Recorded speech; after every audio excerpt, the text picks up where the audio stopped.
The Empty Pot by Demi.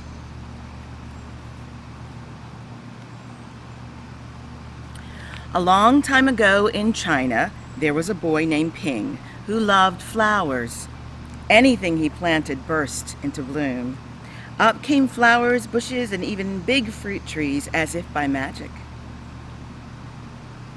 Everyone in the kingdom loved flowers too. They planted them everywhere, and the air smelled like perfume. The emperor loved birds and animals, but flowers most of all, and he tended his own garden every day. But the emperor was very old. He needed to choose a successor to the throne. Who would his successor be? And how would the emperor choose? Because the emperor loved flowers so much, he decided to let the flowers choose. The next day, a proclamation was issued. All the children in the land were to come to the palace. There they would be given special flower seeds by the emperor. "Whoever can show me their best in a year's time," he said, "will succeed me to the throne." This news created great excitement throughout the land. Children from all over the country swarmed to the palace to get their flower seeds. All the parents wanted their children to be chosen emperor, and all the children hoped that they would be chosen too. When Ping received his seed from the emperor, he was the happiest child of all. He was sure he could grow the most beautiful flower. Ping filled the flower pot with rich soil.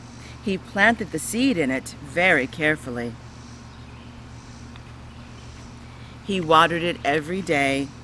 He couldn't wait to see it sprout, grow, and blossom into a beautiful flower. Day after day passed, but nothing grew in his pot. Ping was very worried. He put new soil in a bigger pot. Then he transferred the seed into the rich black soil. Another 2 months he waited. Still, nothing happened. By and by, the whole year passed. Spring came, and all the children put on their best clothes to greet the emperor. They rushed to the palace with their beautiful flowers, eagerly hoping to be chosen. Ping was ashamed of his empty pot. He thought the other children would laugh at him because for once he couldn't get a flower to grow. His clever friend ran by holding a great big plant. "Ping," he said, "you're not really going to the emperor with an empty pot, are you? Couldn't you grow a great big flower like mine?" "I've grown lots of flowers better than yours," Ping said. "It's just this seed that won't grow." Ping's father overheard this and said, "You did your best, and your best is good enough to present to the emperor."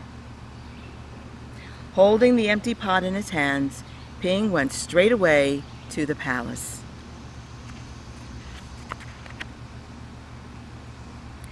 The emperor was looking at the flowers slowly, one by one.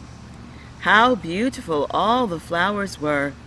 But the emperor was frowning and did not say a word. Finally, he came to Ping. Ping hung his head in shame, expecting to be punished. The emperor asked him, "Why did you bring an empty pot?"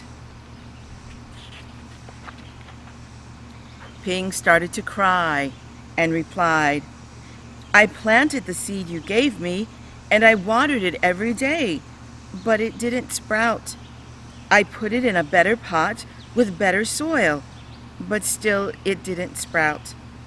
I tended it all year long, but nothing grew. So today I had to bring an empty pot without a flower. It was the best I could do." When the emperor heard these words, A smile slowly spread over his face, and he put his arm around Ping.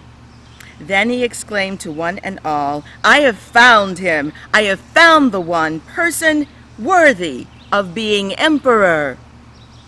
Where you got your seeds from, I do not know, for the seeds I gave you had all been cooked. So it was impossible for any of them to grow." I admire Ping's great courage to appear before me with the empty truth, and now I reward him with my entire kingdom and make him emperor of all the land. The empty pot.